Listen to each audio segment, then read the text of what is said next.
we're all lined up, and I'm looking at this dog, and if you handle dogs, you know anything about dogs, there's two ways of a dog's growling. One is, the other is, you don't want to hear. It's a signal that you're not just dealing with a dog. As I would find out, you're dealing with a dog that knows how to do serious damage. He's got that instinct. He's got that wolf instinct. And I'm standing at attention, and I have to tell you, I can remember every excretion that my body was putting out at that moment. I was terrified because that dog, that's what he was doing. And as our sergeant came down, and by that time I'd already been through what they call combat defense training. I was in security police. I had learned to react what the sergeant said you do. Do you understand? That would follow me right through the Justice Department, working for DEA in South America and Southeast Asia. That training, they love guys who come out of the military, who follow orders, whose first loyalty is to the bureaucracy, whose first loyalty is not to you guys. Do you understand? You gotta listen to my show. There's an interesting show that's going to be on Monday I did with the FBI historian. And we talked about a certain kind of person who goes into an agency, a bureaucracy, a military, not really to serve, because he doesn't think much of you. He wants to be in this agency. He wants to be cloistered. He wants to be protected from you. He wants to have power over you. The wrong kind of person. Well, let's go back to me at this particular time when I was a perfect mold. I was the guy. And the sergeant is coming down, and he's bang, bang, go in. Bang, go in. Bang, go in. And what that meant is, no matter what that dog, that animal was doing, you sucked it up, and you stepped in. And I could hear dogs growling. I could hear dogs biting guys. Now you imagine, I would rather face a gun than a poodle. And I'm looking at this thing. And the sergeant taps me on the shoulder, and he says, go in. And what I found out about myself was that either I was courageous enough to suck up all that fear, or I was a coward. And I couldn't say no to that sergeant. You tell me what the answer is, but I did step in.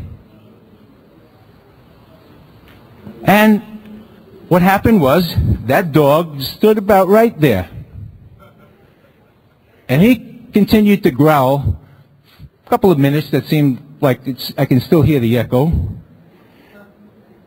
And then I so froze that he got bored. And he went back into his little kennel house, you know? And I was empowered. Do you understand? I had this tremendous feeling of power, a high that no drug can give you. No drug, a person, a little high that no drug can give you. Now, all these years later, one of the things that terrified me as much as facing a dog was doing this, standing up here and talking to an audience. And DEA, the Drug Enforcement Administration, this is during the Vietnam War, had a speakers bureau. And they wanted a volunteer to go out to Brooklyn College during the Vietnam War and tell the audience what an undercover narc does. Like of course nobody volunteered. We knew that you're going out there to be a target, to be derision, to be ridiculed, to be jeered, because the battle lines were clearly drawn at that point in our history. It was us against them. Do you understand? The Constitution that you swore to uphold no longer meant shit. You are now in a bureaucracy that defended itself against you. And I was part of that. But I was also ripped by this fear. I had to face this fear. And my partner was a guy, if you read my books, you'll know, my partner was a guy named Skippy Garcia. And Skippy and I, we didn't get along. We worked good together. We were a good undercover team. I played Mr. Big, he was the street guy, and we had informers. And that night we had an informer. Now here's the thing about informers. Informers set people up for us. And nobody gives a damn what the informant... The only thing that the government cared about, that Congress cared about, that the U.S. Attorney cared about, were numbers. Now the informers found out that they could put anybody in jail and get paid for it. And why put a dangerous guy in jail if I could get away with giving up a local cab driver, a local friend? Why? Why worry about it? If I can give up my cousin's boyfriend, I didn't have to worry about him. All I had to do was convince the cop that the guy was a drug dealer and then find a way to set him up. And now that happened all the time. Do you understand? All the time. So what it depended on is how good the agent is, how good the police officer is, how honest he is in the playing of this informant game that you're all about to become involved in. How good is he? So me and Skippy, Skippy, again, like I said, we didn't get along. We're driving out there. Before I went out there, the head of the, guys, by the way, please bear with me. We're just waiting for the VHS to get here. Before we got out there, the head of the Speakers Bureau told me, he said, you know what you do, kid? He said, you gotta tell these pinkos a joke. That'll loosen them up. You know, I said, well, Ernie, what do you mean a joke? A joke. You know, you tell him like, here's a joke I use, he said. Guy goes to the doctor. The doctor says, I got good news, I got bad news. He says, the bad news is you got Alzheimer's. The good news is next week you won't give a shit. I said, you want me to tell that to Brooklyn? You want me to tell that to Brooklyn College? I'm terrified. And Skippy, on top of this, my partner, is saying, we got informers, we got cases, we're going to be up all night. Why do you got to do this? What are you doing? You know, I don't never want to work with you. And I am working with you, and I don't never want to work with you.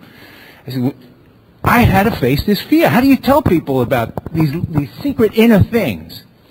Now I cut to me in front of Brooklyn College, an audience as big as this,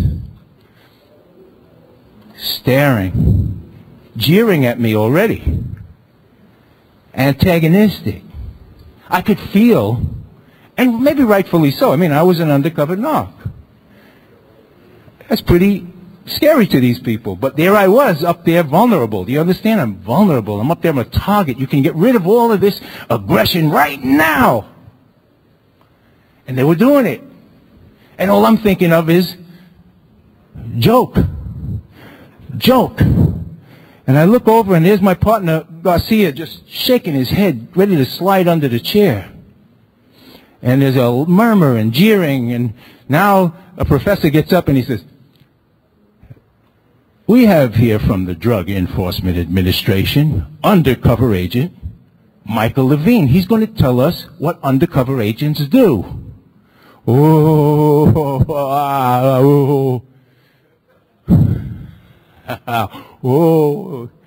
holy crap. This to me was worse than facing Silva. So I stood there for a moment, and my brain frantically groped for a joke. And I said these words, exactly these words.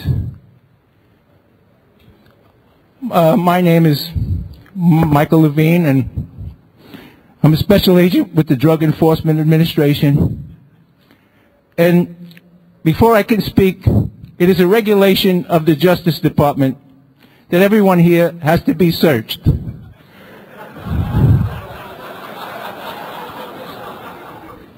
So will you all please rise and empty out your pockets, and my partner, Emilio Garcia, will circulate. And I look over, and Garcia was under the seat. And there was a beat. And then everybody rushed for one door. And there was one guy who was jeering me more than anybody, he was afraid to move. It sounded like rain. Everything was going out of pockets and people were running. And he went cataleptic. And the last words, it's a joke. It's a joke. So, and the only reason I'm telling you this story, which is not a joke, this is a true story, by the way. I don't think you could make up anything like this. I don't think you can make up anything in my life. But what I'm going to do tonight is try to pull these dots. I can see the VHS is here. What I'm going to do tonight, this afternoon, I hope it's valuable to you. I want to try and educate you to understand what is being done to you, why it's not in media, and what is about to happen. How bad it is, and you don't already, and why you don't know it. And if you say, yeah, you know, I'm getting nervous, that's what I want. I want you to be nervous. If you say, I don't know, do I trust this guy? He's an undercover. You know, I have to tell you, I've been on WBAI for 5 years now, and there's still people on WBAI who don't trust me. Of course, I wasn't. One guy stops me in the hallway, and I swear, you know, do you ever see cartoon characters for people stoned, you know, with X's they put over the eyes? So I'm confronted with a guy at BAI who's got like 2 X's.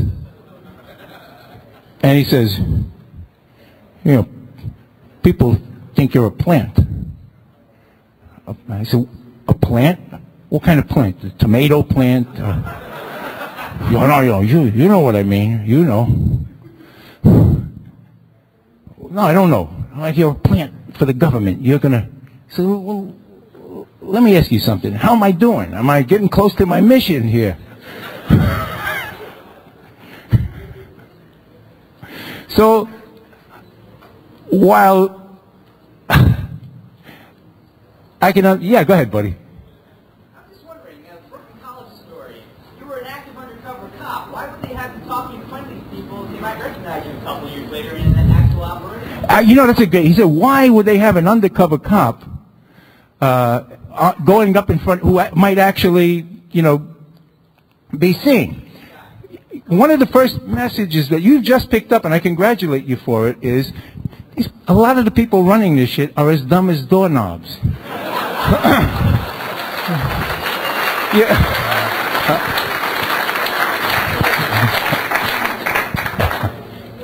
It's a good question, though. You're absolutely right. You know, but yeah, here it is. When you guys stop it, when I give a signal, rewind it, and you're going to have to amplify the sound. I'm getting this thing improved. I apologize for it, but we're going to try and, the sound is a little low. I'm used to an audience of maybe 40 cops at a time, you know, with a 19-inch VHS. And so I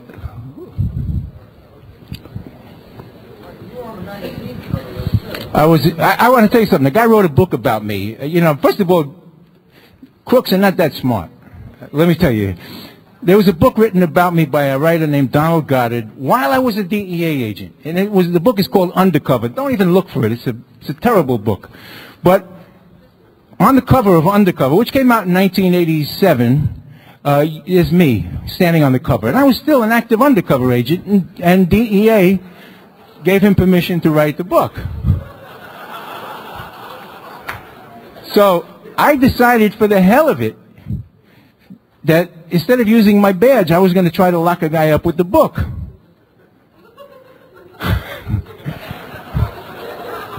So I go out in Washington Heights, and I'm undercover, and I'm buying cocaine on the street. We had informers. Now again, we're informers. We had good informers. We had great systems to get informers. If you're targeting, and a lot of drug cases around the world overlap terrorism. So one of the things I want to tell you now, one of the reasons I went on the air is because we're beyond the point where left, right, whatever your political beliefs don't mean anything anymore. We're right at the precipice. We're right at the end game now. We're at a point where your politics aren't going to mean anything. That's how dangerous this world has rapidly become. I urge you to write down the website that you can hear all our shows for a week free of charge. If you want to join, you can download the whole archives for 4 years. It's expertwitnessradio.org. expertwitnessradio.org.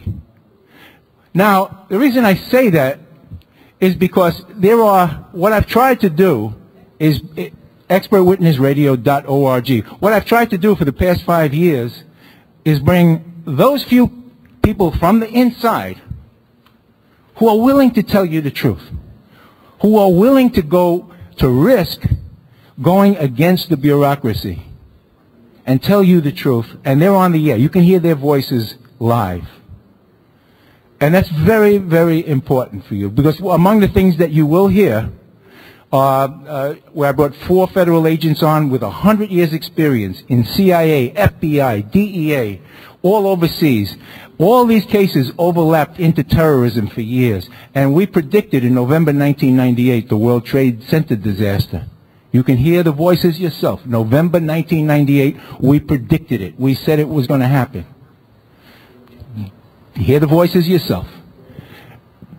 Now, we had the kind of intelligence, a really good intelligence operation, and that's what I'm going to try and show you now, will get the information before it happens. Here's the situation. We don't have any audio from the tape, and we're probably not going to have any audio from the tape. All we have is video. No, it's okay. We'll get it hooked up. I just don't have to see like what's playing audio. Put a mic on it. Okay. Great. Yeah, if you put a mic on it, that'll be better yet. You know, because, yeah. Okay. Keep talking. Yeah. Yeah, please. And I give you a signal. Just stop it, because you know. And you're going to see a case right away. We're going to show you a clip from it. I helped produce a piece for 60 minutes. So you're going to see, we're going to start off with the beginning of a piece for 60 minutes that's called Informants. And we're just going to show the first part, and then after this is, at the end of the presentation, I'm going to play the whole piece. It's that important for you. It's about an 11-minute piece. But what's really important about this informant piece is, what I'm going to show you with the first case is a case that you, go ahead, let's see how it says. You know, we'll get stuff. Little trouble. Okay, what we're going to show you is a case where all the way back in the mid-'80s, we sent informers. We ran a case. We had the informers. We knew how to work them.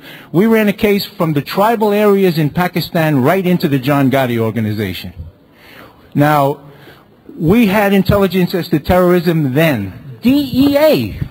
The case was killed. I'm going to explain to you why, why this, how idiotic the whole thing is. But let's cut to now. Right after those planes flew into that building, into the World Trade Center, the news told all of you that you're getting the best from the U.S. government, that all these agencies are now talking and we forgot all these rivalries, blah, blah, blah, blah, blah. 24 hours later, I got a call from DEA agents who had worked in Afghanistan, who said, we have informers, and we called the FBI, and the FBI said, we'll call you.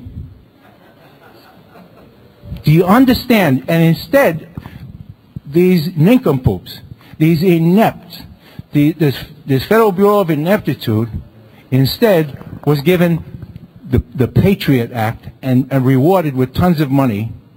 And I had a poster I had out there before, and on the bottom of the poster, it said, you guys, if you want it, I'll pass it out before the night is over. On the bottom, I had originally put, this poster may be in violation of the Patriot Act. Beware. I thought that was a joke.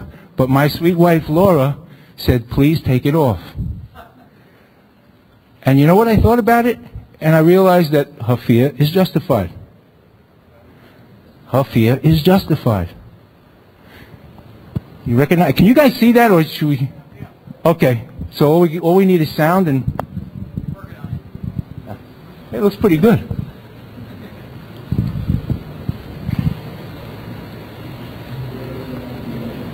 That's an attorney I worked for, and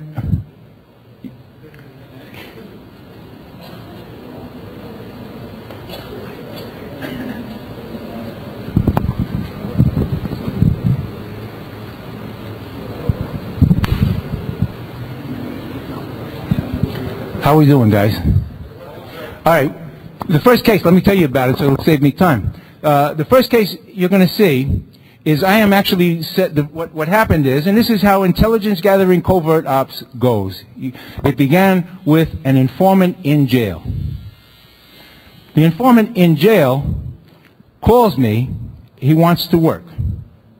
He's serving 30 to 40 years or something like that for heroin trafficking with Pakistanis. He's an Italian. Why are you calling me? I asked him. He said, I heard about you. I heard that I can trust you. I said, well, what can I give you? Because informers work for something. I said, I can't get you out of jail. He said, well, I want whatever money I make goes to my wife. So now, this is very important. The man knows he cannot get out of jail. Now, me, as an informant handler, I know that. And it doesn't, these guys don't care about their wives. It doesn't matter to them. But I know something is wrong, but I'm playing my cards correctly. You wait, you listen, like the KGB said, you trust and verify. This is from the book Deep Cover, by the way. Cut down trees so that our plane can land. Yeah, you can rewind. Guard our drug plane.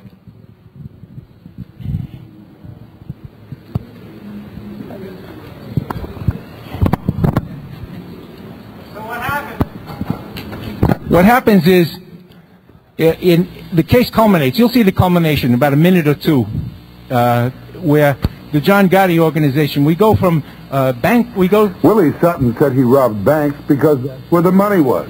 If Willie was alive, he'd probably be working for the government, because that's where the money really is. Last year, various government agencies paid crooks somewhere between $40 million and infinity. We don't know how much, no one will say. It was paid to so-called criminal informants for information on drug dealers. The information has led to enormous busts and to horrifying mistakes, in which innocents paid dearly. We can't give you numbers because, again, the government does not keep track of its disasters. The biggest disaster may be the war on drugs itself. Over a decade, $100 billion has been spent, and more Americans are addicted than ever before. But you wouldn't believe it from watching television. Bad boy, bad girl. What you gonna do? Drug busts are television's meat and potatoes. Action guaranteed. And law enforcement, from county cops to the feds, bring us along to show one and all the taxpayers' money doing dangerous work. And most of all, they invite us in to record the results. The biggest senior caps are seen in 20 years. Barely a week goes by without the record drug bust of the day, week, or century. They need the numbers. They need the statistics. It's a business. In our country, it's a business now. The agents are under pressure, career path pressure, to come up with bigger, more newsworthy cases. And if they don't, somebody's in trouble. Strange bedfellow, Eugene Iredale, a San Diego defense attorney, and Michael Levine. For 25 years, for 4 different agencies, America's top undercover cop. Both say the net result of the war on drugs is a bloated, corrupt bureaucracy, whose only measure of success is the big... Stop that, yeah, right there. All right. We're going to play this whole... It's so important that you see this whole show. After I do the presentation, I'll make it as short and concise as I can. Again, I'm not used to talking to non-cops with this undercover survival, covert ops. I want to explain to you what you saw. That was the end of a case, of a heroin trafficking case that went into the tribal areas of Pakistan. A case that began with a jailhouse informer. Now, the reason I say jailhouse informer is because this is critical to what's going on now. Are you guys all familiar with the case of not Jeffrey Lynn Walker, the CIA agent Johnny Mike Spann, who was killed? Johnny Mike Spann, if you saw it on CNN, was killed by Mujahideen in a Mujahideen prison camp. He went in to talk to Jeffrey Lynn Walker. Now, just think for a second. To us, to professionals, the first thing that we thought of is if you could get an informer in that prison, he is worth more than his weight in gold. He could give you intelligence. He could have found out possibly if he's accepted, he's already accepted by the Mujahideen. If you could get him working for you, You have an ear into possibly finding Dr. Evil himself. Don't forget, Jeffrey Lynn Walker was busted right away at the beginning. And now we all know it's coming out that he was willing to talk. In fact, you couldn't shut the man up. Instead, you had this spectacle of two CIA agents armed and dressed up like military little soldiers in front of every prisoner saying, you want to talk? And of course, regrettably, he was attacked, bitten. They tried to bite him to death, and killed with his own gun. Because, you see, it's elementary that when you want to use a prison informant, you don't do that. But this is Tom Clancy's CIA. Do you understand? So when I get together, and I've had professionals who teach this, I teach this to police agencies. And you say, this is what's spearheading our war on anti-terrorism, that kind of mentality. I don't know if you guys get it. Do you, am I getting through? Or somebody confused by what I'm saying? Because the next step is, these are the guys who are now given as a reward for this amazing ineptitude, the giving away of what could have been the best informer we ever had. And, you know, I did a show right after this happened and said that if I was Johnny Spann's family, I'd sue the CIA for reckless endangerment, reckless homicide. To send a man in to do something like that, every New York City cop knows that that's insane. But that's Tom Clancy's CIA. That's the people our Congress has no oversight over. That's the people who are at this moment doing peace talks. They're everywhere. They're rewarded. Do you understand? And it's going to be to all our detriment. To all of us. And it's going to manifest itself in what is going to happen to everybody, to our Constitution, under the regime of these amazingly inept people.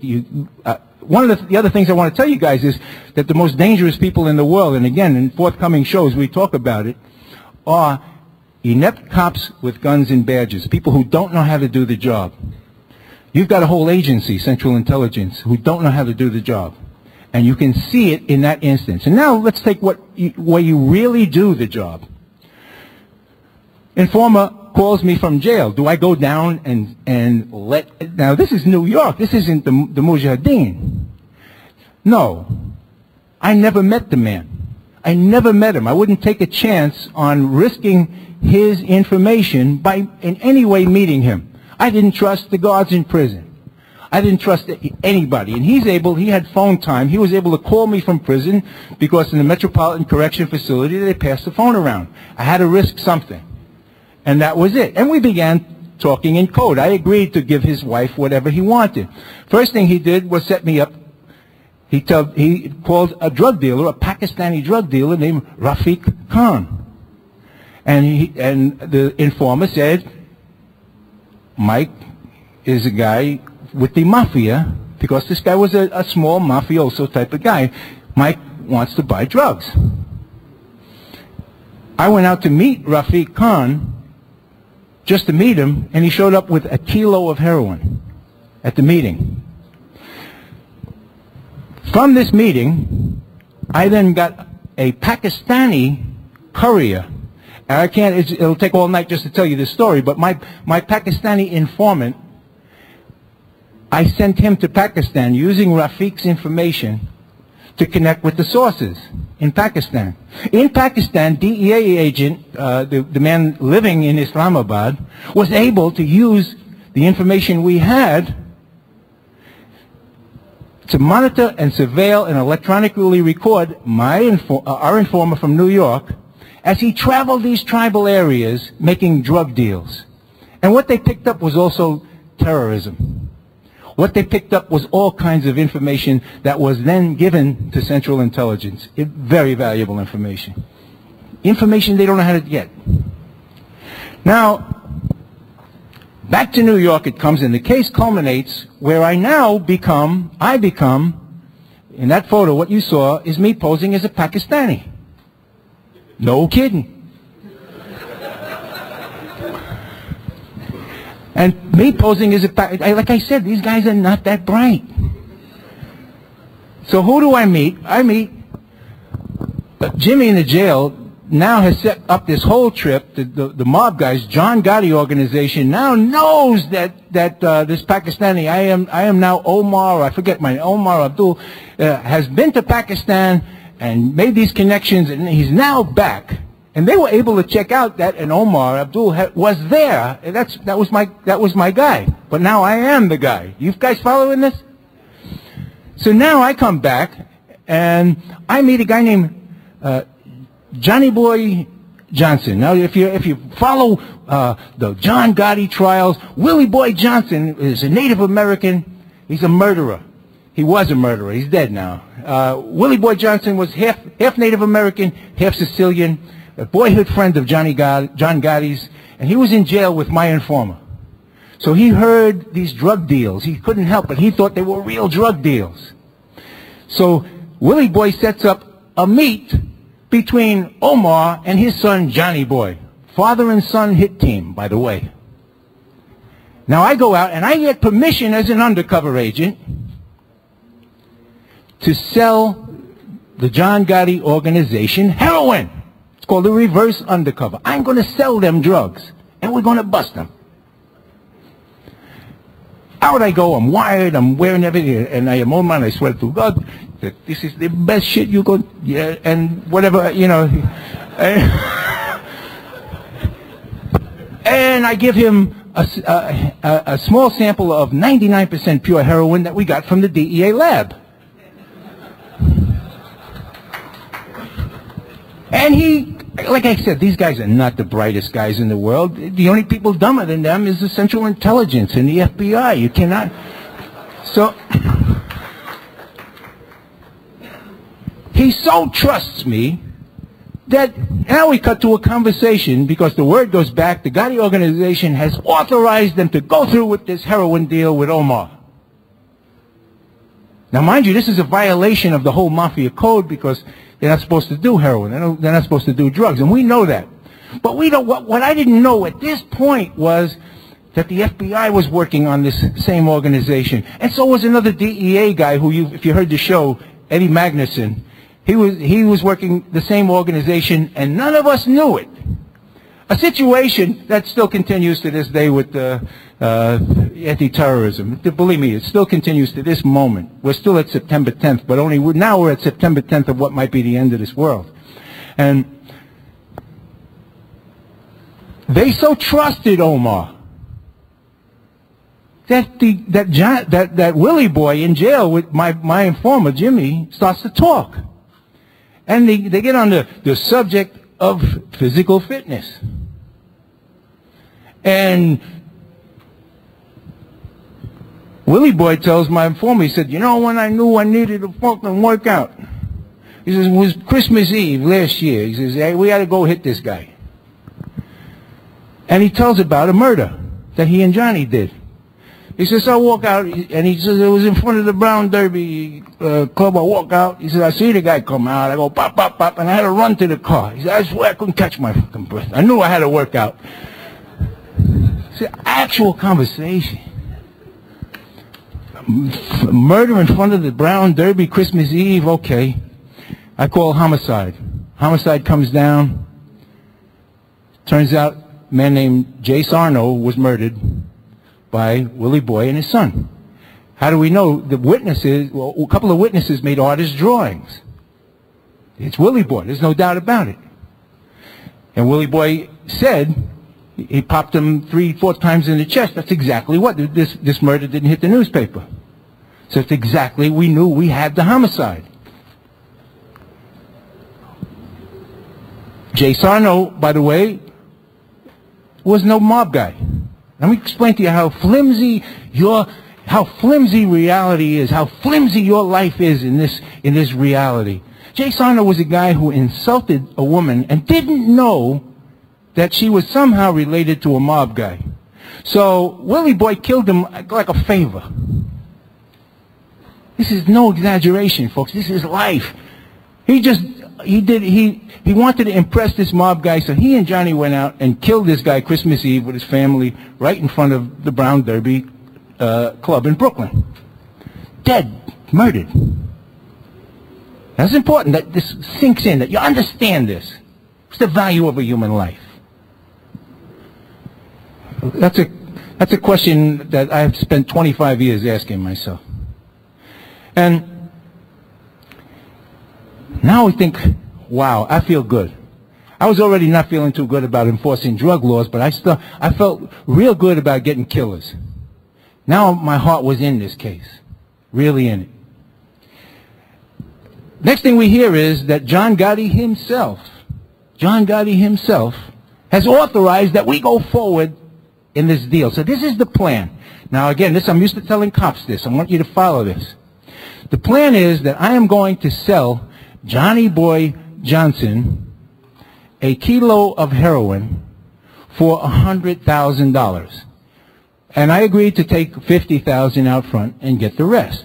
Now we're not going to give him real heroin. What we're going to give him is what's called sham heroin, fake heroin. Heroin that if you're in the business of buying heroin, you're buying dope. Most of these guys do not take the dope. They're professionals. So what they do is they test it chemically. They test it with a heat thermometer. They test it in every way possible. And sham heroin, chemically, will react like heroin in every way except it won't get you high. So our plan was to sell them a kilo of sham heroin and follow the bag right into, we thought it was going to go right into the Bergen Hunt Club where John Getty's headquarters, and then take them all down. That would, what a case. Again, being professionals, there's a certain routine you follow to protect your ass from getting shot. And that routine is called pre-surveillance. So that video that you saw, we don't have time. I have the whole video, which runs a half an hour, but you take my word for it. My men went out to the hotel right next to JFK Airport. It was the Sheraton, and that's the parking lot of the Sheraton. And they were out there an hour before I was supposed to meet them, and they arrived a good hour before I did, which is not like a mob guy. Why? Because they were setting up a trap to kill me. Now I'm going to ask a question after this. I want to see if you guys can figure this out. They were going to kill me. Now think about this. My informer in jail, who I'd never met face to face, knew they were going to kill me. Do you understand? He knew they were setting me up to kill me. The question is going to be, why would he not tell me? What would he gain? But let's go back to what happened. Let's see if you guys know how to think like cops. Let's see if you guys know how to think unlike FBI and CIA. Now, I go out, and what you saw, if you see the whole video, you'll see me. My men picked up this trap. Johnny Boy setting his guys, separate car, 2 men with guns. And the DEA used this tape, by the way, for many years to train undercovers. It's called one way in and no way out, because that parking lot had one way in and no way out. Now, what they had set up, and you can see it on the video, was a perfect trap. I was going to go in. They were going to make sure I had the drugs somewhere near me and give me the money, whatever they had to do, and then kill me, take it all back. Because I was Omar. To these guys, and we got this on audio tapes, to these guys I was a raghead. Fucking difference does it make? You understand? I was some raghead who they were going to do. And that's the value of human life in this world that we're now living in. Now, as I'm driving out, my men are telling me, across the parking lot, there's men. We already videotaped through the thing. We can see they have guns. It looks like you're set up. Now I changed the plan. I said, I want to get more conversation on the murder. So this is what I want you guys to do. I said, the minute they move, you move. I don't want it to be a race for my life.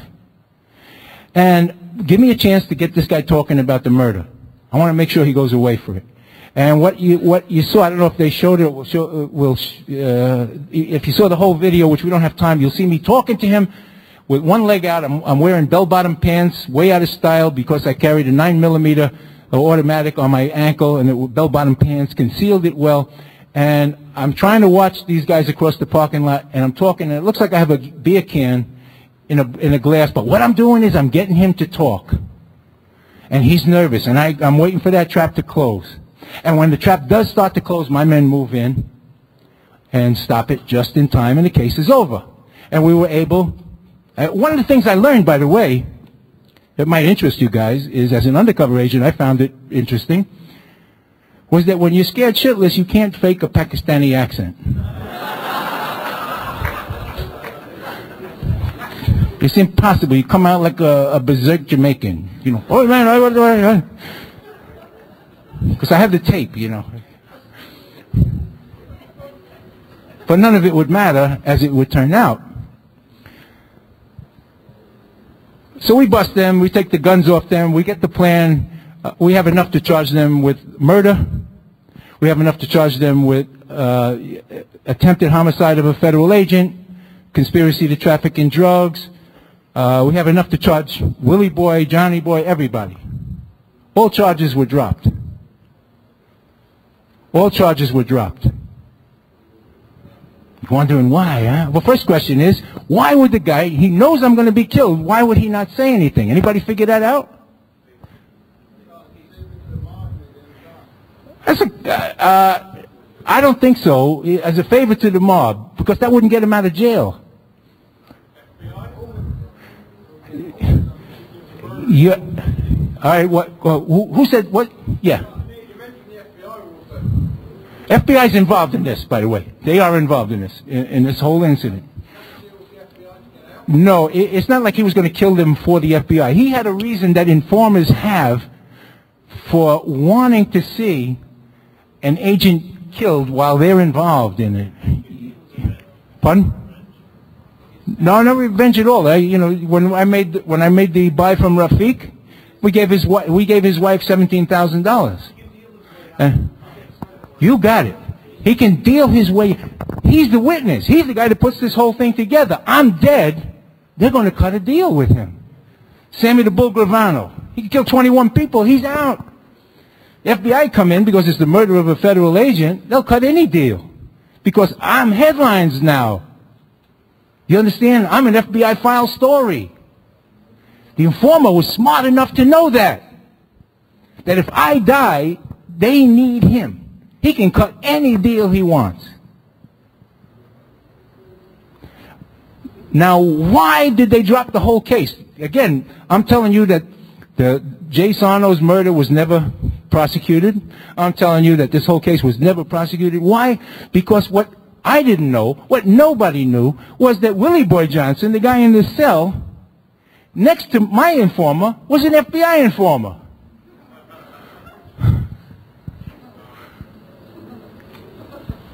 So the deal was, you can't burn Willie Boy because he's going to testify for the FBI against John Gotti. And they used that wedge, my case. Bottom line is, John Gotti killed Willie Boy.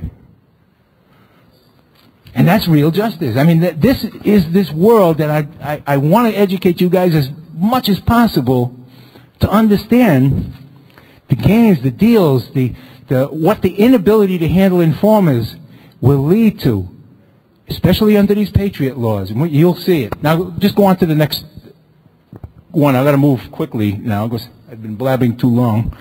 Can you run the next one? Informants. They have the key. So it's a quid pro quo arrangement. You save our agency, you help us convince the American people that this drug war really works, and we'll get you off whatever charges we can, almost enormous amounts. Interestingly enough, invariably paid in cash. I would say that the career path for an informer, a criminal informer, is a lot more lucrative for that of an agent. We'll see now. Does pay. Did you guys hear that? the career path for a criminal informant. Cooperation from the Mexican authorities on drug cases? Not in drug cases, no. Zero, flat out, no cooperation. No. It's very frustrating when you know where the landing strips are just south of the border, just a few miles. When you can track the planes all the way from Colombia, see them land at ranches just on the other side of the border, see the dope being loaded onto trucks and so forth, and not be able to do anything about it. We've been told that not only do the Mexican authorities look the other way in drug cases, but they actually escort dope smugglers into the United States. Is that true? That has happened, yes. The reason, of course, is money. Mexican police and soldiers are paid very little in salary and are easy targets for bribes. That is exactly what this man did, former DEA agent Mike Levine. He bribed the grandson of a former president of Mexico in an elaborate sting operation. Levine promised the man, a Mexican colonel, $1 million if he would allow a plane full of cocaine to land in Mexico. The sting was videotaped by the DEA and chronicled in Levine's book, Deep Cover. He came up to the States in his Mexican colonel uniform to show me that I was dealing with the bona fide Mexican government and that I could count on Mexican military protection for my drug plane. The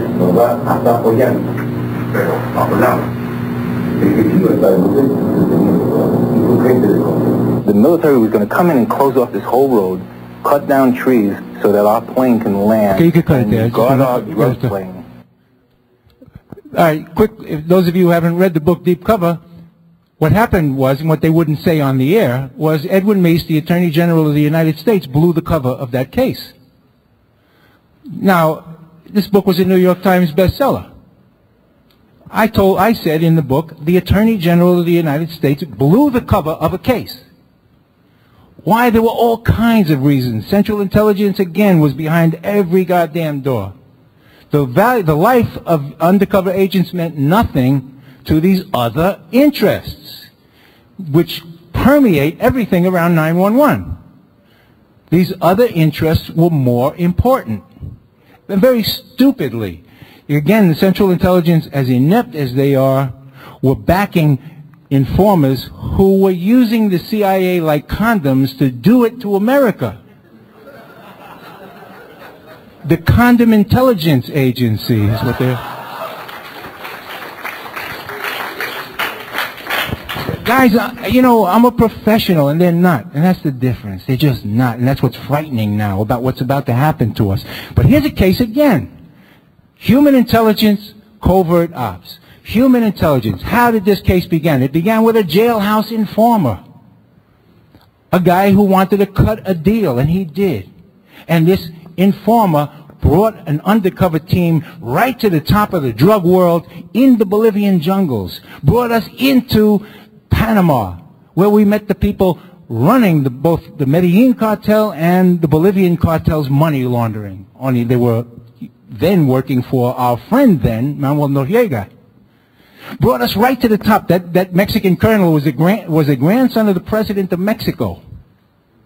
Also at that table was the bodyguard for the president of Mexico. We were at the top of that government. That whole case was killed because in every place we went, these people were Central Intelligence assets. How much more damage can they do to this country? Again, why am I frightened about what's about to happen now? That they've been rewarded with more power, more money than they ever had. I'll leave that to you. Let's move on to the next one. Just the Mexican officialdom, and nothing is. As a result of Levine's case, the Mexican colonel was convicted of conspiracy to distribute narcotics and is now serving 24 years in an American prison. Carlos Salinas, the current Mexican president, hotly denies there is official corruption in his country and points to recent drug These people were all working right out of his Mexico's office. own war on drugs.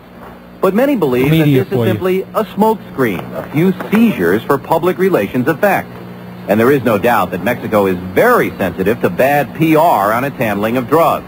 When NBC ran a TV movie about Kiki Camarena, the American DEA agent who was murdered by Mexican police, the Salinas government actually accused Camarena of being a drug smuggler himself.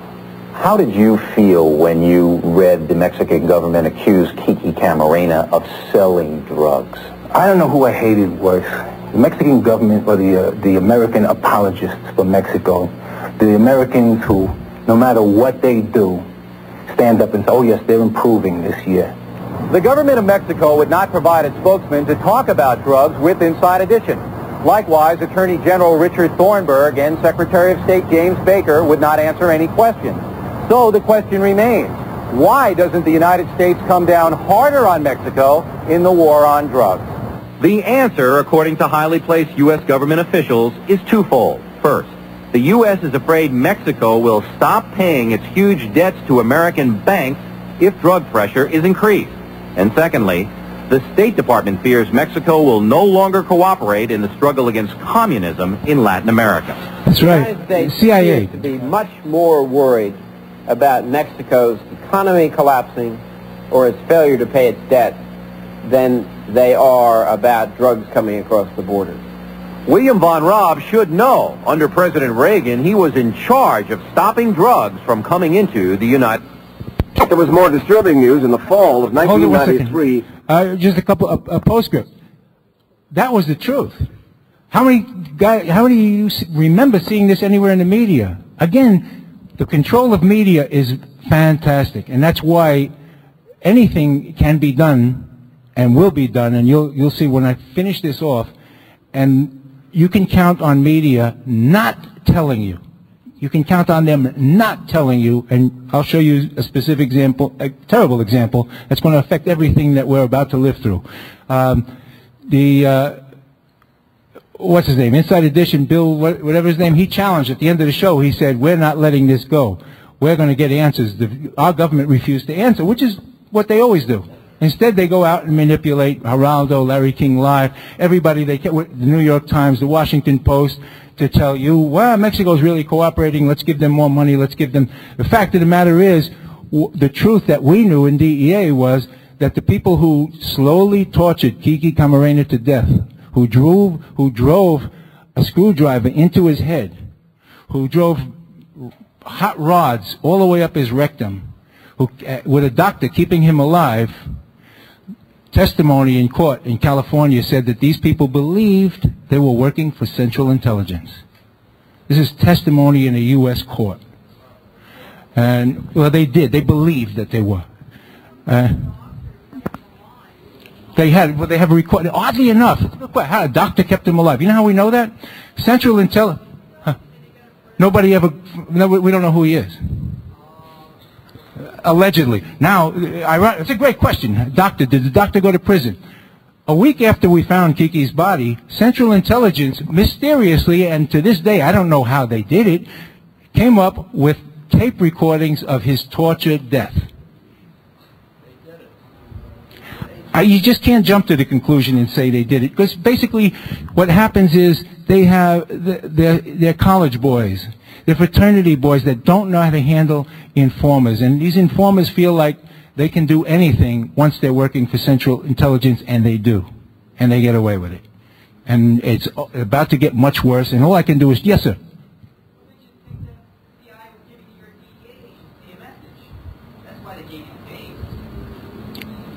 Well, again, you're not dealing with the brightest bulb in the universe, these people. And what I found is that wherever they can get publicity, which gave them tremendous publicity, you know, what happens is the CIA helped DEA find the truth, what happened. The wonderful CIA, the wonderful Central Intelligence, these mysterious Tom Clancy guys with eyes everywhere, were able to come up. Do you understand how the PR works? And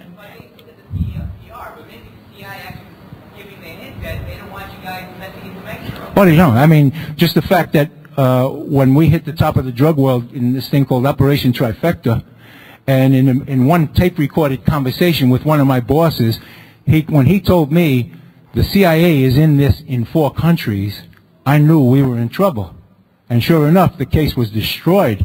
And myself, if you guys who read the book, I was in Panama when this happened, and I didn't believe myself and my undercover partner were going to get out of Panama alive. And both of us believed that Central Intelligence wanted us dead. I never thought, you know, part of what I try to do with the show is get frontline people to come on and give you evidence that I know would stand up in court. That's why I urge you to go on the website and you'll see a paper I did called I Volunteer to Kidnap Ollie North. And what you'll see in that paper is evidence that was shown to Congress. You know, Ollie sues every damn body. Now, I'm telling you, as a court-qualified expert witness, I value what I say. I have to, because I make a living. I don't make a living doing this. I make a living going into court and testifying as an expert against some of these cases. So I cannot risk telling you bullshit, because I'm going to tell you something. Everything I do comes back to me when I'm on the witness stand in court trying to qualify as an expert. Not a media-anointed expert, an expert that has to face defense attorneys who want to just tear my guts out. So when everything I say, everything I put on the show, everything I put on the website, it comes from frontline people who are first-hand witnesses. So I can't conjecture. I can tell you what happened, what I know happened. And what happened was Edwin Meese, the Attorney General of the United States, blew this case, blew the cover. How much more do you need? You have a federal agent who the DEA, they called me one of their best in the New York Times. You can't take that back. And I'm saying Edwin Meese betrayed all of us. But that's just the beginning. And the only thing this serves as right now is to show you the mindset that you don't know about. A mindset that is prevalent now. A reward. The reward is given for those who keep their fucking mouths shut and live up. When you raise your hand, when you go to work as a federal agent, a covert agent, a CIA agent, you take 2 oaths. One oath is to defend the Constitution and you guys. The other oath is to defend the secrecy of this bureaucracy. And the first lesson you learn when you get out is one directly contradicts the other. Because the first thing you're sent out to do is to violate that Constitution. The second lesson you learn is that those few of us who come forward and say, this is wrong, we pay.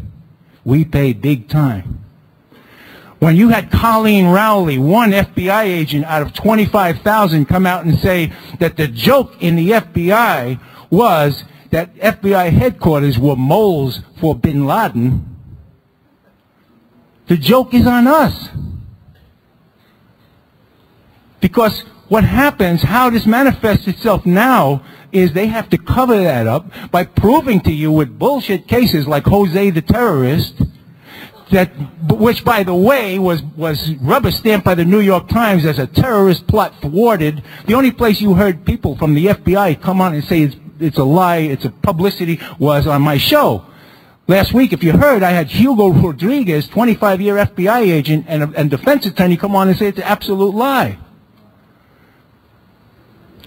But the New York Times told you it's a victory for the FBI. Well, we should have had the Patriot laws 20 years ago. Do you understand what the struggle that's going on? I'm trying so hard to just make you guys see this. Anyway, yeah, go ahead, buddy. We need to talk to the house. Hold on, we need to talk to the microphone. Yeah, go ahead.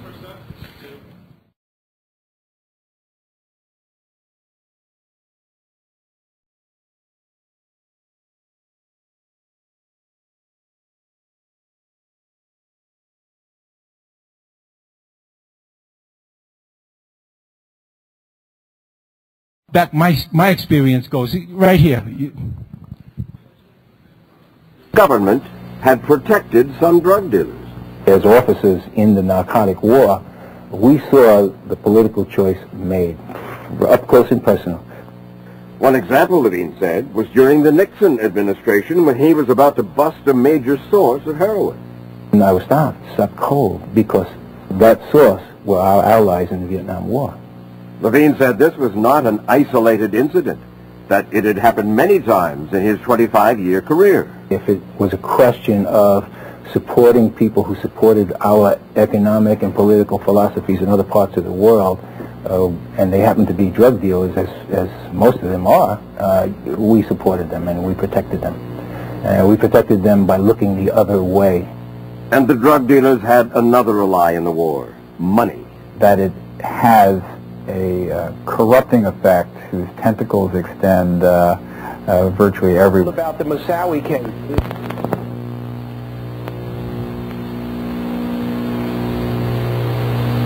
Should go forward to the piece, the whole piece, this whole piece on informants. Just stop it for a second, Joe, and I'm going to run the whole piece on informants because it's important that you see this whole thing. That case that you saw, Bangkok, Thailand, we go to 1971, during the Vietnam War. I'm sent undercover again, using an informant who is in jail. I was able to get an entree into heroin dealing in Bangkok, Thailand. These are the people, I know you've heard of the case. You're looking at one of the few human beings who actually worked this case, is heroin smuggling in the dead bodies of RGIs. This was the case. What happened in this case, what they would not say on the air, but it was in the book, Undercover. What happened in this case was CIA came in and said, you're going no further to me. There's no time. These were CIA assets. They happened to be smuggling heroin into the United States using the dead bodies of RGIs, but the case was protected because they were working for us in the Vietnam War. Now, probably the most important thing that I can leave you with, because this is your future you're about to see, is this piece on informers. If you can't hear it, it's really important you guys just come forward and listen to this, because, go ahead, run this thing, Joe. Oh, I'm sorry. This is the whole piece on informants.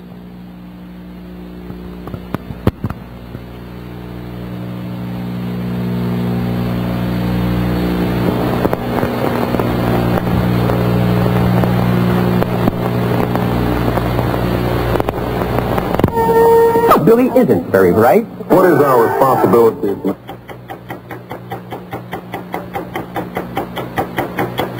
Hardly a week goes by that some television outfit isn't invited to come along on a drug bust.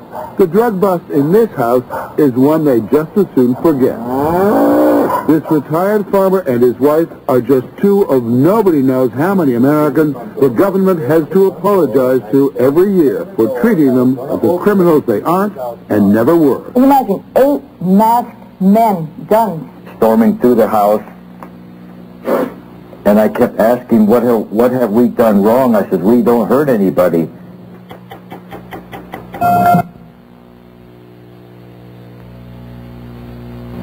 Willie Sutton said he robbed banks because that's where the money was. If Willie was alive, he'd probably be working for the government, because that's where the money really is. Last year, various government agencies paid crooks somewhere between $40 million and infinity. We don't know how much, no one will say. It was paid to so-called criminal informants for information on drug dealers. The information has led to enormous busts and to horrifying mistakes, in which innocents paid dearly. We can't give you numbers because, again, the government does not keep track of its disasters. The biggest disaster may be the war on drugs itself. Over a decade, $100 billion has been spent, and more Americans are addicted than ever before. But you wouldn't believe it from watching television.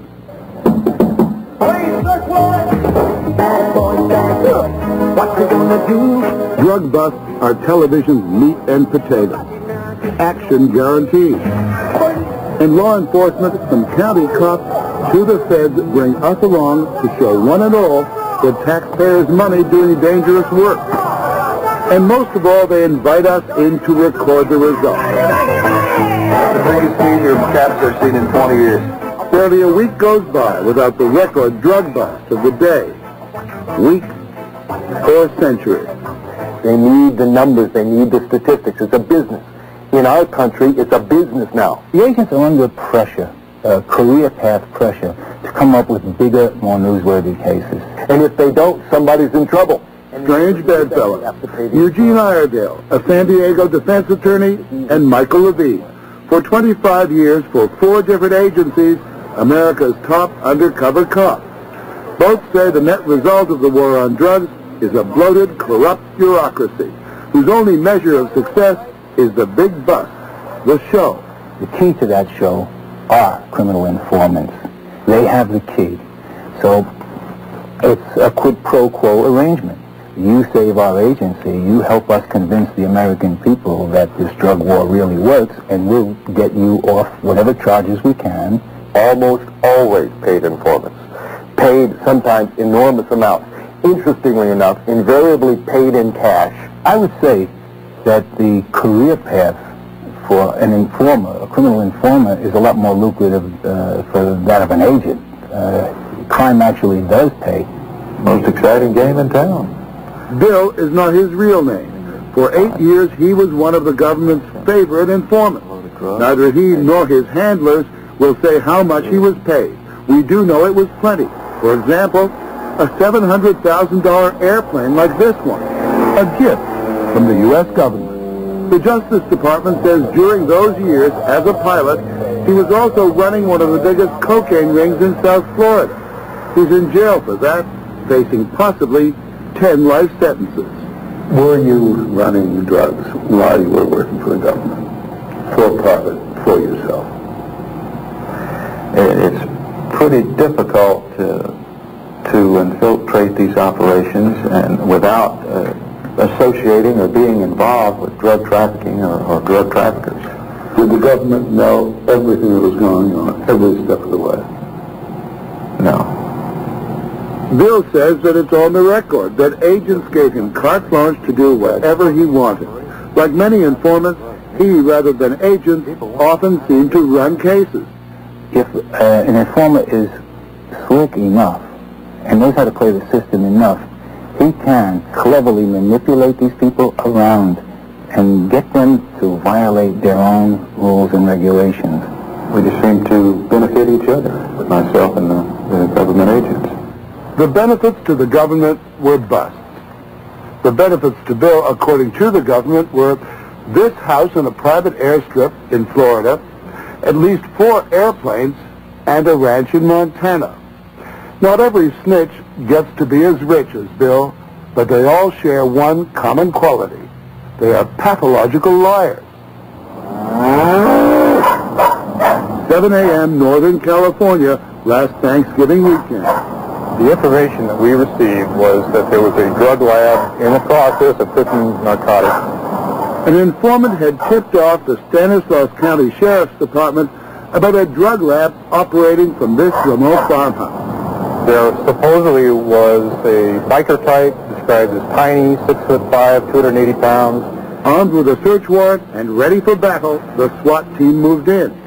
Inside the house, Bill and Marion Hosselman were getting ready for breakfast. I looked out the bathroom window and I seen these 2 pickup trucks parked across the street from our home. And then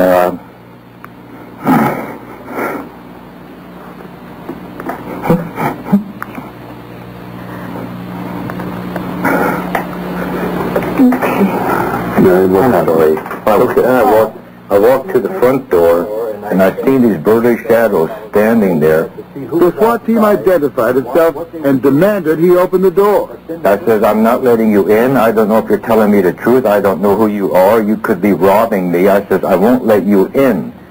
So I asked my wife, call 911. Before she could get to the phone, the SWAT team battered down the door. Can you imagine 8 masked men, guns, just getting hold of both of you, and one taking him one direction, one taking me the other direction. And then one of them put his hand across my face, the other one knocked my feet out from under me, and I fell to the floor, and they were storming through the house. And I kept asking, what have we done wrong? I said, we don't hurt anybody. For an hour, the Hosselmans were kept on the floor at gunpoint, their hands cuffed behind their backs. They listened as the SWAT team searched their house. All I could hear these people say on their little radios that they have attached to them was negative, negative, negative, negative. One group of guys had you inside. There's another group came out here. Well, and I thought to myself, oh, they're going to break another door down, so this is the door that they battered in. And you can see... Oh, they sure did a job on this one. They did an excellent job. And my grandson... An excellent search, maybe, but the SWAT team found no drugs, no drug lab, no 6'5" biker. Just a set of toy trains and a terrified retired couple. 5 days later, they were still trying to overcome the trauma. And 5 days later, the sheriff's department was still red-faced. Under Sheriff Crawshaw had the unhappy task of trying to explain why the informant was believed. Specifically what he corroborated was, of course, the description and location of the house. The fact that there was a motorhome behind the house that couldn't be seen from the road.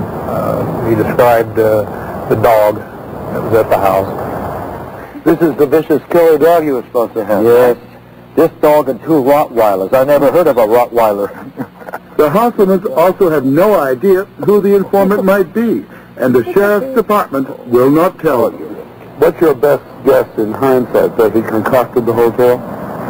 Yes. I just hate to think what would have happened if the couple had been more panicked and went and reached for a gun. I agree with you. I hate to think of that.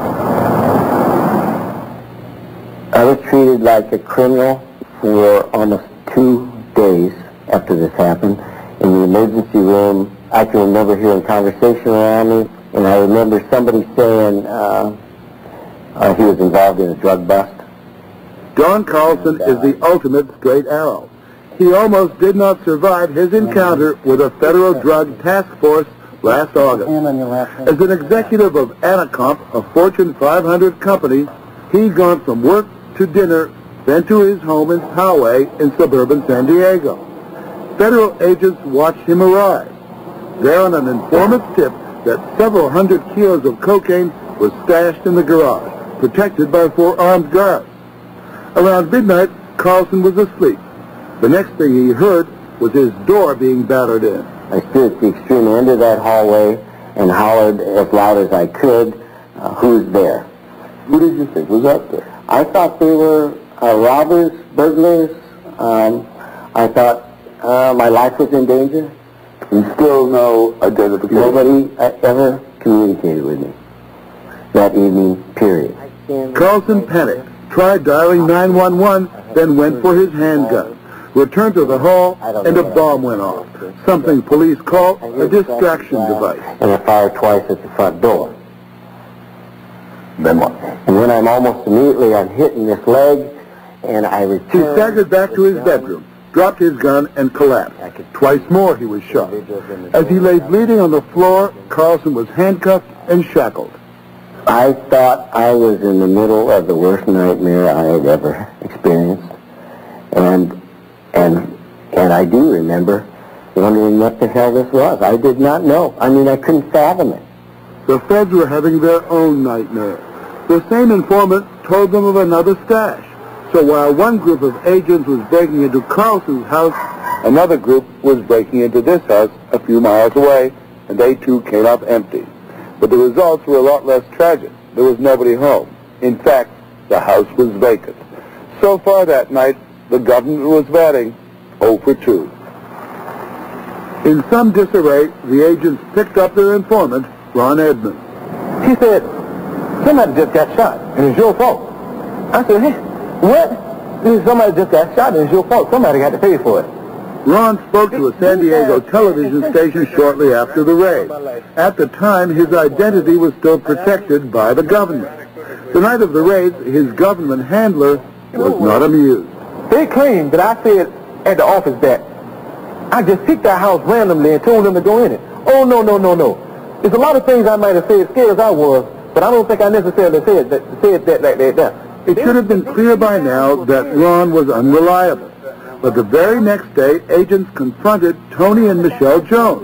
Ron had accused them of being major smugglers.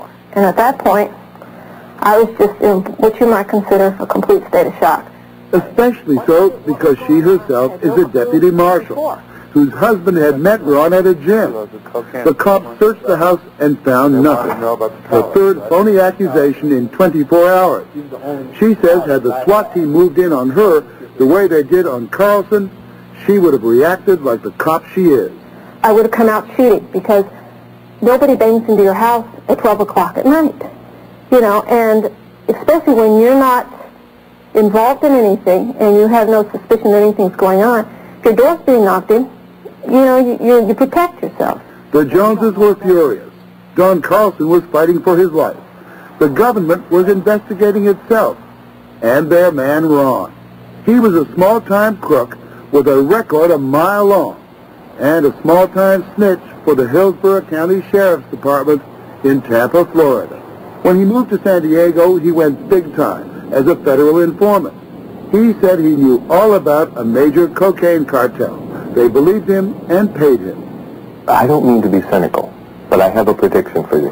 What they're going to do is they're going to indict this informant, and they're going to try to lay it all at the door of the informant. They're going to accuse him of doing everything wrong.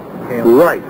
2 months later, William Braniff, the U.S. Attorney, made a statement. Today, a federal grand jury indicted Ronald B. Edmonds on 25 counts of making false statements in a matter within the jurisdiction of the government. As is clear from the indictment, it is the position of the government that the entire cocaine conspiracy relayed by the defendant was false. It's clear from the search warrant and other documents that the government did virtually nothing. Almost no investigation to corroborate Ron's claims. They substituted one dubious man's word for old-fashioned police work. That blunder will scar Don Carlson for the rest of his life. He will have only limited use of his right arm and leg. His lungs have not returned to normal. He is, of course, suing the government. You must be a terribly bitter man. Morley, I am not bitter. Early on in the hospital, when I was struggling for my life, I told myself that I would not become bitter over this when what I needed to do is work towards getting my health back and getting up and getting my life back together. At the same time, stay there down for a second. Sure. Yes. And Ron Edmonds, the informant, well, he's been on the run since the end of January when the grand jury indicted him. Now, I helped 60 Minutes produce this. I was also hired by Mr. Carlson's attorneys to review what the government did and write what they call an expert witness report. I did this for the Justice Department. I was trained to do this, to review what police officers and agents, how they handle informants. And I'm going to tell you what I found that was not put on 60 Minutes.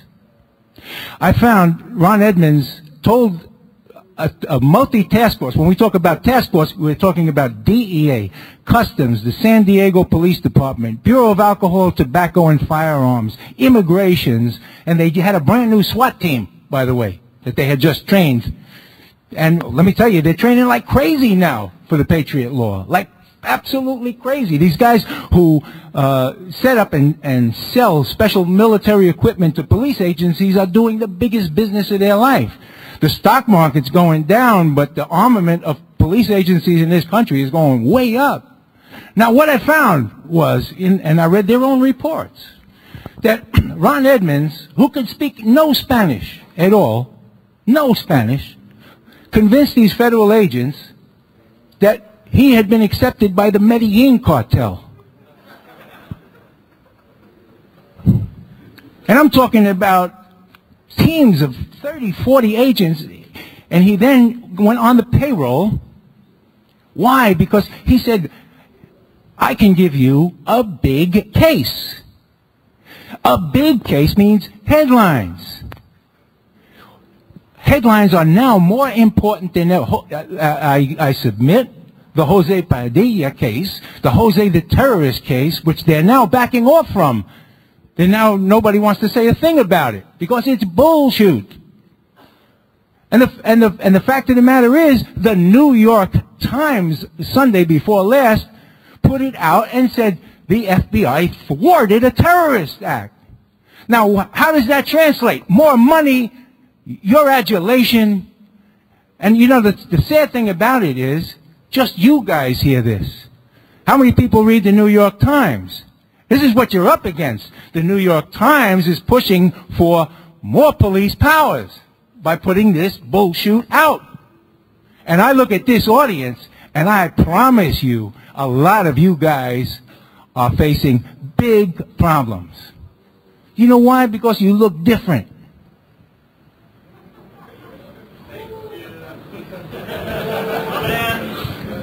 You are no longer the mold. You are, do you look like guys who would vote for the Patriot Act? You guys are in trouble. So that's why I agreed to come out here and talk to you guys. Well, anyway, the bottom line with Carlson, I know you're just dying to hear. What they left out was I reviewed these reports and found that these guys didn't do a thing to corroborate him. They kept him on a payroll. He came in and he made allegations not against just the people you saw. He made allegations against 40 or 50 people, all of which were duly put into the computer, and it's probably still in there. Do you guys know what the NATIS system is? Any of you? In the NATIS system, which means that probably to this moment, when you're investigated, or your name, if Ron Edmonds made your name up and it's in the computer, you now have a reputation for drug trafficking on the basis of him. Nobody takes this shit out of the computers. This system doesn't work that way. You're in. You don't understand the power of what's being done to you, do you? Well, I read, I hope you do after today, I reviewed 5,000 pages of reports. What I found was there was no such thing as a United States Constitution to these officers. There was no such thing. They took the man's word for it. They went to court, wrote down that he's a previously reliable informant, when in fact he was no such thing. The agent who was running the whole operation, the DEA agent, said, this is bullshit. We don't believe this guy. We threw him out of the office. So the informer, being smart, knowing the system, knows that there's competition for headlines. There's more competition now than ever before. But he knew then this is just the drug war. This isn't the Patriot war. This is the drug war. He knew that if DEA threw him out, he could go to the FBI. He knew he could go to Customs. He knew he could go anywhere. And now, here's what happens. Where Congress said, CIA and FBI, you got to get along. What that set up is informers, if you don't want to take me FBI, I'll go to CIA. And one isn't going to insult the other. And that's what happened here. Ron Edmonds was thrown out of the DEA office because they said, you're a liar. He went over to Customs, and the Customs guy said, I believe him. The DEA boss, who wanted to get along with Customs because you can't afford the publicity of the two agencies fighting each other like they do every day, said, you go with Customs, let Customs run it. So all of these DEA guys who know the guy is a liar went along with it. Went along with perjury. The night before they put on that paper, the warrant, that he is a previously reliable informant, the agent running the case and his wife, who was the chief of the criminal division in San Diego, discussed whether they should polygraph the guy. And decided not to. Do you understand the difference? If you're thinking in one moment, maybe we should polygraph the guy, and then you decide, no, let's just call him on a court paper that gives you the right to break into a house with machine guns, which is what they did. And the actual case that happened was one of the agents, a DEA agent who had just come back from the jungles of Bolivia, crashed through the door, did a combat roll, and emptied a machine gun and hit everything in the room but Mr. Carlson. That's what you call a no-knock warrant. Bottom line is, my report said that these people should, had I been doing this report for the Justice Department, as I did, I'm trained to do this, had I been doing this for the Justice Department as an inspector of operations, I would recommend that these people be indicted from the U.S. attorney on down. That U.S. attorney is now a judge. She is now a judge. The agent was steadily promoted ever since. Because I'll tell you what happened. The U.S. attorney, Berenson, his name is, he was a Clinton appointee. There's no difference. You know, Republicans, whatever you want to call it, there's no difference. And a Clinton appointee went up in front of the cameras and he said, the agents did their job. The system failed. And most of you guys believe that shit. That's why I'm here. You believe that, don't you? The system failed. What does that mean? The system failed. They gave Mr. Carlson $2.7 million. They classified my reports. I recommended indictment, perjury. They classified my reports. That's the untold story. of what you just saw. No. They don't use national security. A federal judge, all he has to do is a court-ordered secrecy. That's it. It's over. And when the head U.S. attorney, they have the power to classify. You can't classify top secret. Top secret has to be national security. But you can classify up to secret without it being national security. And who in the press is going to go after this? Who? You think the New York Times will? You think William Safire will? You think Larry King Live or Geraldo is going to do anything? WBAI. That's all. Okay, I'll tell you what, right now, what you could do. I brought with me CDs. Now, one of them I'm going to tell you about, because it's the only place you're ever going to hear this. 1993. 7 months before the World Trade Center was blown up the first time, the FBI had an informant. His name was Ahmad Salim. He was an Egyptian policeman. He had infiltrated the group that was planning the bombing 7 months later. Now, for some reason, the FBI boss didn't like the female agent who was handling Salim. So he assigns an FBI agent to basically fire this guy. But what this guy didn't know, and if you took Informant Handling Human Intelligence 101, you would know, is you don't talk on the phone. So this informant immediately outsmarts the FBI agent. And he tape records this phone call. And on the phone call, you will hear the informant say, we're already planning the bomb. This is World Trade Center 1. We're already planning the bomb. You fire me for $500 a week, they're going to blow it up. And all these people are going to be gone and you won't know where they are. And that's what happened. But you don't know that. The only way you know it is from me. There's no excuse for you not knowing it, except that mainstream media would not put the story out. It's that devastating. And what happened on the FBI files, on news and stories, and they are now in history books as having thwarted additional plots by solving the World Trade Center bombing. How did they solve it? The guy they fired for $500 a week, they went and found him and paid him $1.5 million to help them solve what they could have stopped. Do you understand? And you don't know it. Instead, the consensus in Congress and the media is that this plot to blow up the World Trade Center was so clever, so secret, so hard to penetrate that they couldn't do it. We need more power. We need a Patriot Act. But the fact is, when you hear this CD, they had the whole case like on a CD-ROM. I mean, the Three Stooges would have done it better. Boop, boop, I mean, the guy was planning the bombing. And they fired him.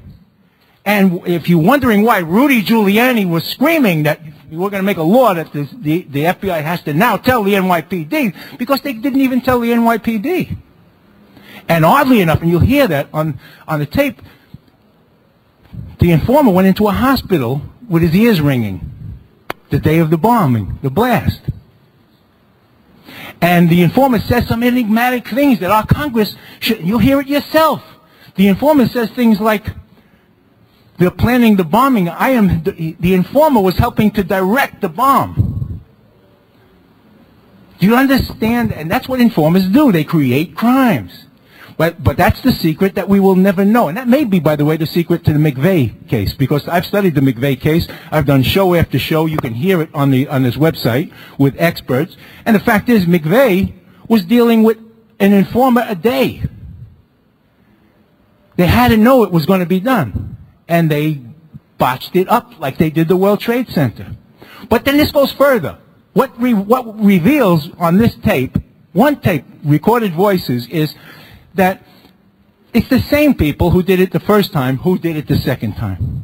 In 1995, they found Ramzi Youssef in Manila By the way, with the help of the man they fired. He's the guy who planted the bomb. What you're not told is Ramzi Youssef was trained by Central Intelligence in the Afghan war to bomb. So here you have the FBI's informer helping them catch a CIA asset who planted the bomb. But the amazing thing you will hear on this one CD is Bob Blitzer, the head of anti-terrorism for the FBI, is confronted with this. And what he says is, yeah, Ramzi Youssef did have plans to hijack planes and use them as vessels on his hard drive when it was seized in 1995. And here's what this man said. But he was just one guy. You can hear it yourself. So what can you do? You'll support the show by getting this CD. But what you'll also be able to do is make copies of as many tapes as you can and send them as far and wide as you can.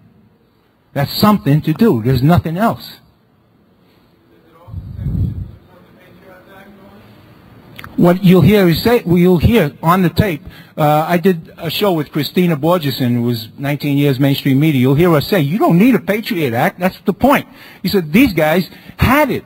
What is a Patriot Act? We went off on a couple of congressmen who said we should have had a Patriot Act back then, and we play the tape and we comment on it right there, and we say, "Look, I'm a professional. I used to do this for the Justice Department. The Patriot Act wouldn't have helped these guys. They had the gloves off all this time. There's nothing. This Patriot Act is just taking this Constitution and shredding it. And the only way you can do it, I think, is by counteracting it with education. And if you want to know where their thinking is about informants, when informants set up Jose Padilla, they are more frantic now than ever to justify. That's to you, to Congress, so that Congress will say, hey, if we give you guys, this is what goes on. I've been there. The talk is, I want to support you guys, but you got to give me something. The drug war has survived to this day because of a shill media, a completely fraudulent, phony drug war. We've spent $1 trillion on the drug war to this day. We've got absolutely nothing. I'm looking for one guy who could say, yeah, Mike Levine, America saved me. Not one. $1 trillion and you can't find one.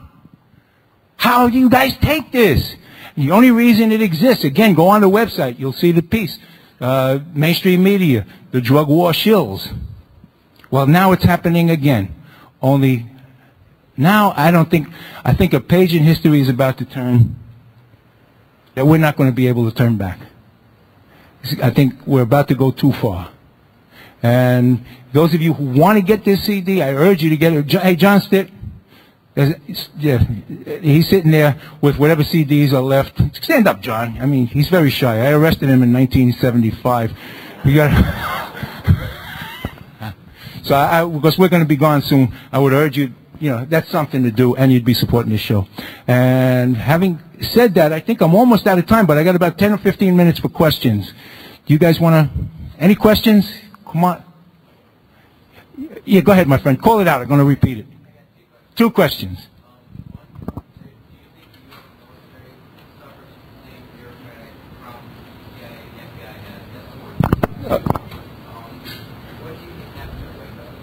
Waco. Again, go on the website. I did 10 shows on Waco. Waco was a murder, an assassination. In fact, I had the people who did the movie that was nominated.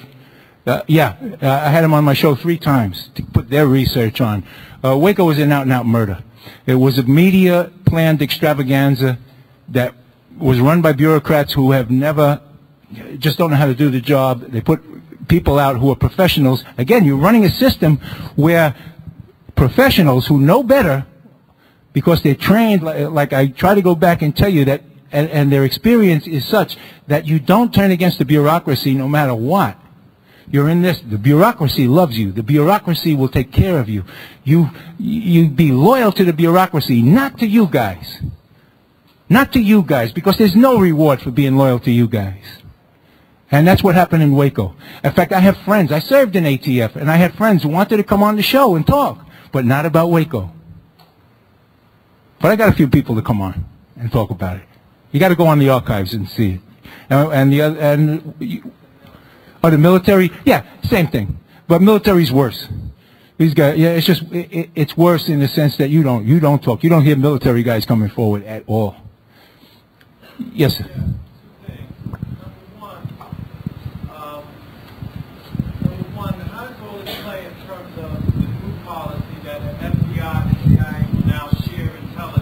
Okay, let me get that first.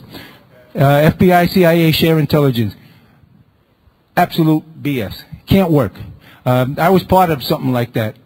And the idea is we are now at a time where you got to take it out of the hands of people who have been at war for 50 years or 40 years. You can't. I was with the hard narcotic smuggling group of Customs when the Drug Enforcement Administration was created to stop the war between Customs and DEA. Day one, it was a multi-gazillion-dollar move to create DEA to stop the war between the two agencies, to share intelligence, to work together.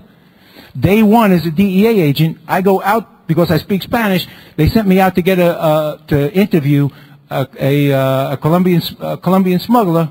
And when I get out there, my old cohorts in Customs said, "Mike, you're no longer with Customs. You can't cross this line." Same thing is going on right now. I get it from the inside. There is absolute BS. Absolutely. They're going to ignore it, and you're going to be told different.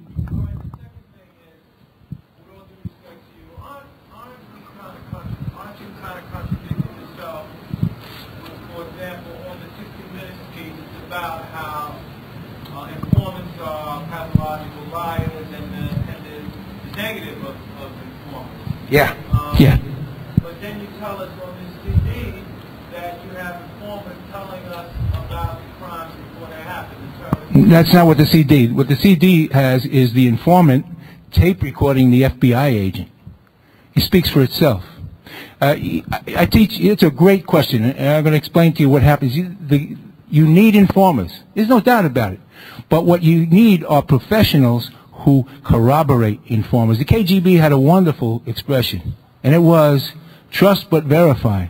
What we have are a bunch of college boys, fraternity boys. One ex-CIA asset described them as fraternity boys with guns and no honor.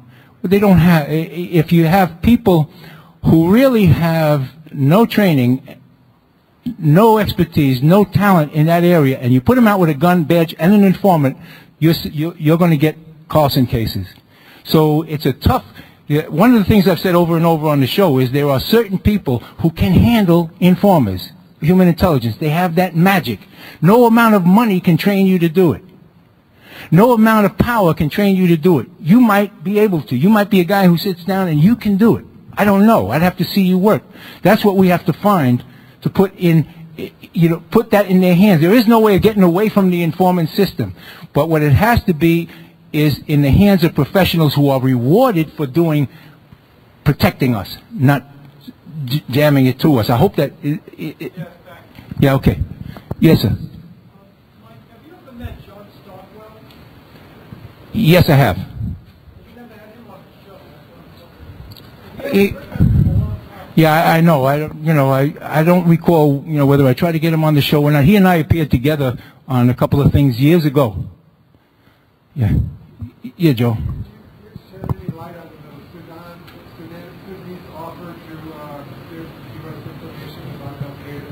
Sudanese offer? No, I can't. I can't. Yes. Say that?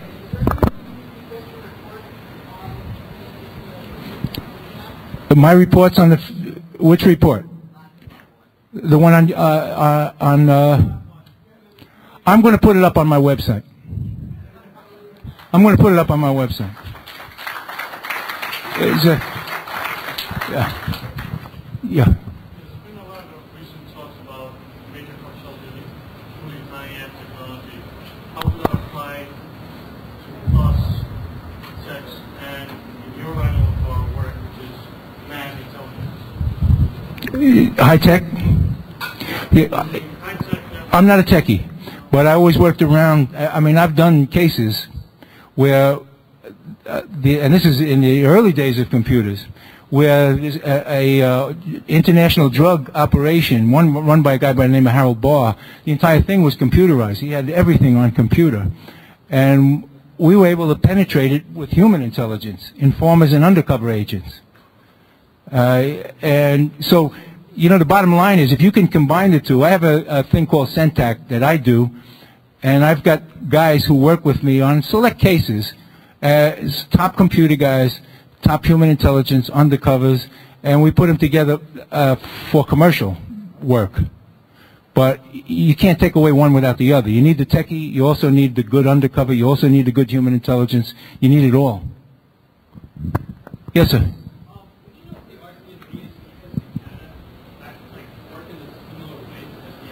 Yeah, oddly enough, I still I teach at the Ontario Police College. I teach to this day at the Ontario, and every now and then CSPIS comes. They send guys in to monitor my class. I have to tell you that what he's talking about. You Canadian? Okay, he's talking about the Canadian CIA. Now I'm going to give you an odd thing. I was teaching undercover survival and informant handling at the Ontario Police College. Unbeknownst to me, there were men from the CIA, the Canadian CIA, monitoring my class. And the following happened. Do you remember when CIA bombed the Chinese embassy? Okay. Everybody, you know, most of these listeners and most people are so sold on this agency having these devious, sneaky, Machiavellian plots that they all were looking for some logical reason, you know, some secret reason that the CIA would have for bombing the Chinese. And one guy said to me, Mike, CIA was bitch slapping the Chinese. I mean, I said, you know, my work is really cut out for me. Bitch slapping a nation with a couple of 100 million army, nuclear strike force, bitch slapping them. Whoa. If it's true that they were bitch slapping the Chinese, then we got to take away their bitch slapper for good. Because they're going to. So here, I get a source. One of my people who called me because I'm cheaper than a psychiatrist, I'll go on the air with it, calls me and says, this is what happened. CIA had an informer in Kosovo. Only thing is, he was a double agent. He was really working for the Serbs. And he came in to his CIA handler and he gave him a coordinate to hit. He said, you hit that coordinate and you're going to kill a bunch of Serb military. And it worked. They killed a bunch of Serb military. Now he came back again, maybe did it 2 times. The 3rd time he did it, this is such an elementary trick. The 3rd time he said, you're going to have to hit right away or you're going to lose the opportunity of killing, and there were a couple of top officials. And the CIA shot their gun, and the coordinates were the Chinese embassy. Now, I say, you sure? He says, Mike, that's the gospel truth. So I'm in Canada, and I'm telling the story to policemen, because I was teaching informant handling. And I said, I can't verify it. Now, at the end, one of the guys from CSPIS comes up, and he tells me, introduces himself. And he said, I have a question for you. How did you know that? That's supposed to be top secret.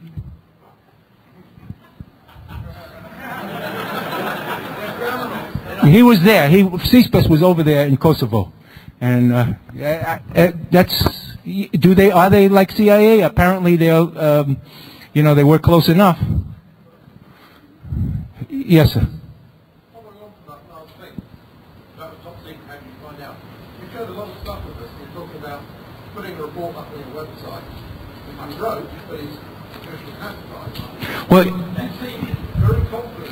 Well, I'm not. I'm scared. I'm not confident at all. Believe me, I'm not. I sometimes joke on the show and say, you know, I have one eye on the door expecting, you know, a task force to come in and take me out for violation of the Patriot Act. I don't know what the violation would be. I have no idea, but the law is now so nebulous and all-encompassing that I suppose I'm going to be vulnerable. So here's the point. When I wrote, okay, I got to wrap it up. When I wrote Deep Cover was the inside. It was supposed to be a memo. I wrote a memo to the Justice Department saying, Edwin Meese blew the cover of this operation. All of these things happened. CIA killed this operation in all these countries. And I was told this is never going to see the light of day. And so I said, I'm writing a book. Now, a lot of secret stuff is in deep cover. But it was never written to be a book. It was backed up by recorded conversations, reports. I'm very good at that. And that's what the book is. You say, well, how do you do that? How do you get away with that? Now I'm going to cut to the Phil Donahue show was the first time I ever came on TV. I'm sitting in the green room, and I was, selling deep cover, and the phone, it said, Mike Levine, it's a call for you. Who the hell knew I was there?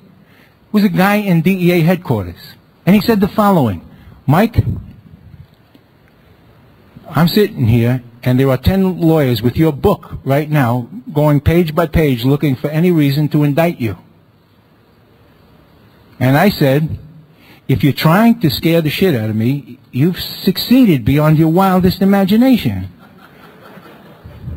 But there was no turning back for me. I'm not the bravest guy in the world. Believe me, I'm frightened. I don't know. Haven't you ever gotten into a fight in your life when you were scared stiff, and there was no other way out? Only way out is through. That's what I seem to have inherited in this life. There is no way out. There's not this great. Here I am. It's my lot in life. So on the Donahue show, one of the questions came up: am I giving it away? Secrets? And I said, look, this is what I think saved my life. I said I took 2 oaths. One to defend the Constitution, one to defend the secrets of the bureaucracy. I can't keep both. I chose to defend the Constitution. And I think I saved my life.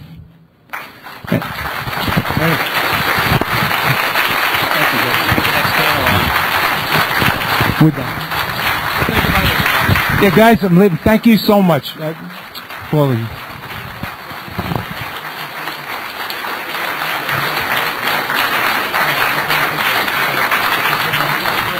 And if you like that, coming up next is the new FBI with more stories of excitement.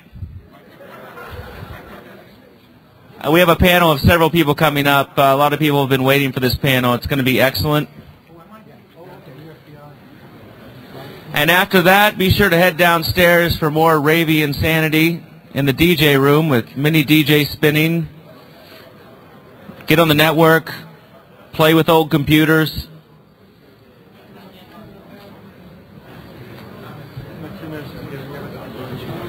We're going to start the next panel in about 2 minutes, so if you need to go to the restroom or go change the tape in your secret microphone that you've got taped to your chest, please do so.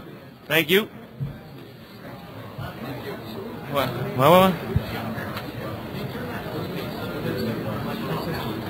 Oh, it's all about you. Well, let's turn it to this guy. How about this? Dude, listen, I can't upset a guy with a hat like that, dude. He's legit, man. Your microphone?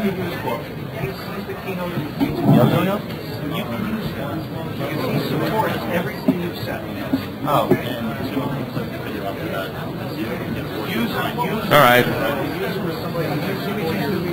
Actually, send the name of the Oh. The panel coming up is called the new FBI. Not to be confused with the old FBI. The new friendly FBI. We're your partner keeping terrorism out of your house. Can I get that video?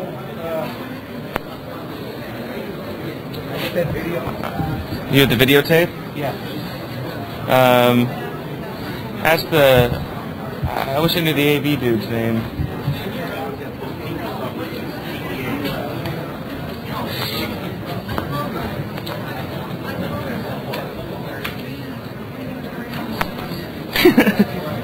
It's like old home week here.